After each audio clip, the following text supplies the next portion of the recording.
और देखिए, वीरेंद्र सचदेवा दिल्ली बीजेपी के जो अध्यक्ष हैं वो हमारे साथ जुड़ गए हैं। सीधे उनका रुख कर लेते हैं। वीरेंद्र सचदेवा जी, आपका एनडीटीवी पर स्वागत है।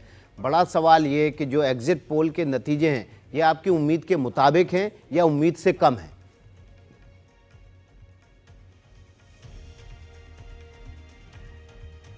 नहीं, मैं पहले दिन से इस बात को स्वीकार कर रहा था और बार बार कह रहा था अपने कार्यकर्ताओं से भी और आपसे भी मैंने बातचीत में कहा था कि दिल्ली में हम डबल इंजन की सरकार बनाएंगे, क्योंकि जितनी शिद्दत से हमारे कार्यकर्ता काम कर रहे थे और माननीय प्रधानमंत्री के रूप में एक ऐसा नेतृत्व हमारे पास था जिसने गुड गवर्नेंस का मॉडल पूरे विश्व को दिखाया है। तो दिल्ली में एक बेहतर व्यवस्था के लिए वोट दिया गया है, करप्शन के खिलाफ वोट दिया गया है और हमारा ये विश्वास था कि हम सरकार बनाएंगे, वो मुझे एग्जिट पोल में दिखाई दे रहा है। वीरेंद्र जी, ज़मीन पर क्या वर्क किया है? क्योंकि एक तरह से देखा जाए आप लोगों ने भी जो विकास की बात कही, जिसपे एक मॉडल अरविंद केजरीवाल अपना कहते थे, आपको क्या लगता है अगर यही नतीजे होते हैं जो 8 तारीख को होते हैं, क्या आपने पाया था ग्राउंड लेवल पर, क्या करंट आपने देखा?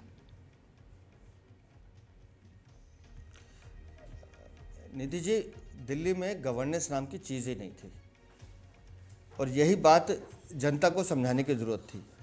पानी के नाम पर बेवकूफ़ बनाया जा रहा है, पानी आता नहीं है और मैंने खुद अपने कार्यकर्ताओं के साथ झुग्गियों में प्रवास किया, रात रात भर रुके हैं। हर झुग्गी वाले को 80 से 100 रुपये का पानी रोज़ खरीद के पीना पड़ता है। नलका खोलो तो गंदा पानी पीने को मिलता है। दिल्ली एक ऐसा शहर है जहाँ दिल्ली सरकार की रिपोर्ट बताती है कि दिल्ली के सरकारी अस्पतालों में 2023-24 में गंदा पानी पीने से 20,700 लोग मर गए। वो परिवार हैं तो दिल्ली के ही ना। सड़कों के नाम पर सड़कें टूटी हुई हैं, रोज़ एक्सीडेंट होते हैं। यमुना की जो हालत हमने देखी है, मैंने तो खुद यमुना मैया की डुबकी लगाई है, उसके बाद जो परिणाम यमुना के बारे में चर्चा शुरू हुई और आज यमुना के विषय पर सबको सफाई देनी पड़ रही है अरविंद केजरीवाल को, तो आप समझ लीजिए कि दिल्ली में व्यवस्था थी ही नहीं, दिल्ली में गवर्नेंस नहीं थी। दिल्ली में अगर कुछ था तो लूट, भ्रष्टाचार और चोरी थी। कोविड का समय हम कैसे भूल सकते हैं? केंद्र सरकार ऑक्सीजन दे रही है, दिल्ली के पास साधन नहीं ऑक्सीजन रखने के। पूरी की पूरी सरकार दुबक के बैठ गई, छुप के बैठ गई और लोगों को मरने के लिए छोड़ दिया। और कहाँ काम क्या कर रही थी कि शराब की नीति कैसे बनाई जाए। तो दिल्ली की जनता बेवकूफ़ नहीं है कि आप पैसा कमाने के लिए शराब की नीति बदलते हो। आप कसम खा के कहते हो कि मैं सरकारी बंगला नहीं लूँगा, लेकिन 1, 2, 3, 4 बंगले तोड़कर 50,000 गज का एक बंगला बनाते हो, ऐसा शीशमहल बनाते हो, तो आपकी जवाबदेही तो बनेगी ना। दिल्ली के सरकारी अस्पतालों में नकली दवाई दी जाती हैं, मोहल्ला क्लिनिक में 65,000 फर्जी टेस्ट पकड़े जाते हैं। तो हर विभाग में चोरी, हर विभाग में भ्रष्टाचार और शिक्षा के नाम पर आप मजाक करते हो। 9वीं के 2-2 लाख बच्चे एक साल में फेल कर देते हो। तो दिल्ली की जनता को इस दर्द का उपाय चाहिए था और वो उपाय उन्हें नरेंद्र मोदी के रूप में दिखाई दिया, क्योंकि 10 साल में केंद्र सरकार का गवर्नेंस मॉडल पूरा विश्व जिसको सलाम कर रहा है, दिल्ली की जनता भी उसके साथ जुड़ने का प्रयास कर रही है। मुझे लगता है गवर्नेंस का जो फ़र्क है, bad governance versus good governance, उसने दिल्ली में हमारी सरकार बनाने का काम करेगी। लेकिन बात तो ये कही जाती है आम आदमी पार्टी की तरफ से कि गवर्नमेंट तो एलजी के हाथ में है, तो ये गवर्नेंस का मुद्दा तो आपके पक्ष में ही चला जाएगा, ऐसा नहीं है। लेकिन अगर ये जो एग्जिट पोल के नतीजे हैं ये अगर हम मान भी लें कि कन्वर्ट होते हैं, तो आपको क्या लगता है कि टर्निंग पॉइंट क्या था? किस वक्त से जो चक्र था, काल चक्र था, वो उल्टा घूमना शुरू हुआ? विकास भाई, काल चक्र घूमा कोविड से। दिल्ली के जिन लोगों ने अपने परिवार के बच्चों को ऑक्सीजन की कमी से खोया है, वो उस समय सरकार से मदद की अपेक्षा कर रहे थे। तो केंद्र सरकार ऑक्सीजन दे रही है और पूरी की पूरी दिल्ली सरकार अरविंद केजरीवाल समेत घर में घुस के बैठे हुए थे। 2 डॉक्टर बहुत सीनियर रिटायर हुए हैं सरकारी अस्पतालों से। उन्होंने मुझे ऑफ द रिकॉर्ड बताया, आज पहली बार बोल रहा हूँ किसी चैनल पे, आज तक मैंने नहीं बोला है, कि उनसे मुख्यमंत्री ये कहते थे तुम लोग पागल हो, क्यों इतनी अपनी जान को रिस्क में डालते हो? मैं तो डायबिटिक आदमी हूँ, मुझे मत बुलाना सरकारी अस्पतालों में देखने के लिए मरीजों को, जो करना है कीजिए। तो जो दिल्ली का मुख्यमंत्री दिल्ली की जनता के बारे में ऐसा सोचता हो तो ईश्वर तो न्याय करेगा ना। और उसके बाद फिर आप शराब नीति पे आ जाइए, फिर शीश महल पे आ जाइए, फिर जल बोर्ड पे आ जाइए, फिर शिक्षा पे आ जाइए, फिर जैसे मैंने पहले कहा कि कोई सरकार कौन सा मॉडल लाती, अपने ही सरकारी अस्पतालों में नकली दवाइयाँ देगी। तो दिल्ली में अगर हर विभाग में चोरी और लूट ही होनी है तो फिर दिल्ली की जनता कहाँ जाएगी? तो दिल्ली की जनता को विकल्प चाहिए था और वो विकल्प नरेंद्र मोदी के रूप में देश में उपलब्ध है और उसको चुना लोगों ने।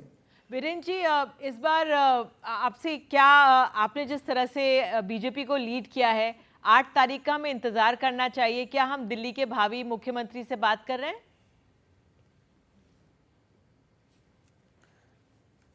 निधि जी नमस्ते। आप भारतीय जनता पार्टी के कार्यकर्ता से बात कर रही हैं और मैं अपने इस रोल में बहुत खुश हूं। और मैंने अपने काम को अपने कार्यकर्ताओं के साथ मिलकर जैसा मुझे राष्ट्रीय नेतृत्व ने निर्देश दिया, मैंने उसका अक्षरशः पालन किया है।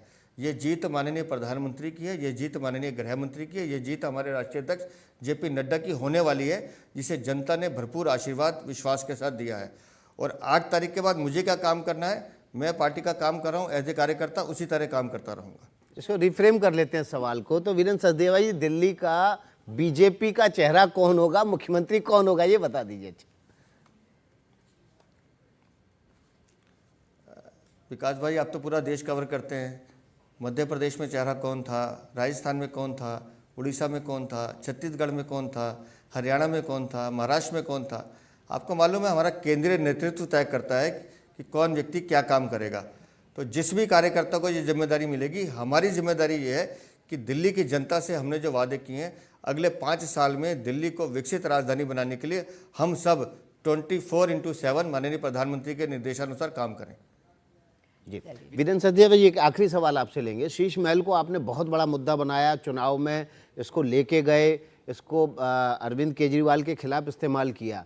आपकी सरकार बनती है तो क्या बीजेपी का जो अगला मुख्यमंत्री होगा वो उसी शीश महल में रहेगा, या शीश महल का क्या करने वाले हैं आप?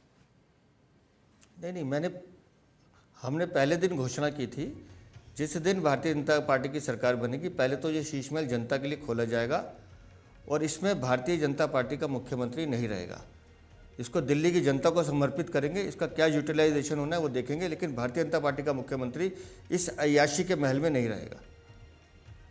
तो आप, ये तो बड़ी खबर आप दे रहे हैं कि जो शीश महल है उसको आप म्यूजियम बना देंगे क्या? करप्शन का म्यूजियम है भाई साहब वो। चलिए, उनको अब आज दिल्ली की जनता को देखना चाहिए कि कैसे उनके पैसे को लूट के इसको बनाया गया। आपने समय निकाला इस समय। वीरेंद्र सचदेवा, बहुत बहुत धन्यवाद आपका जुड़ने के लिए, और 8 तारीख का सबको इंतजार रहेगा।